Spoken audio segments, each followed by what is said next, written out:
Nyenicubahiro umukuru w'igihugu c'u Burundi haje kwakira intumwa idasanzwe irungitswe n'umukuru w'igihugu wa Israel, aho baganiye cane ku migenderanire myiza isanzwe hari hagati y'u Burundi n'igihugu ca Israel.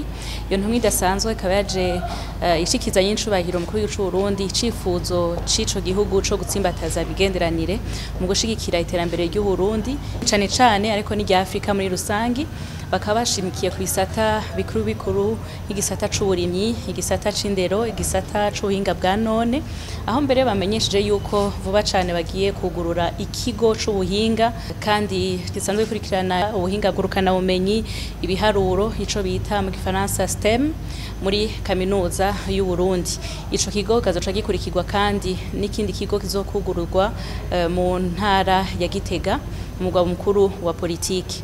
Mu vyo baganiye kandi no kibazo c'amahoro n'umutekano mu gihugu ca Israel, aho musanzwe muzi yuko hari umutekano uhungabanijwe, aho Nyenicubahiro umukuru w'igihugu c'u Burundi yasubiye gushimangira yuko igihugu c'u Burundi kigwanya ico cose kiza guhungabanya umutekano w'abene gihugu, gisesa amaraso, kaba na cane ko Burundi bwaciye mu ntambara nyinshi buzi ingaruka mbi z'intambara.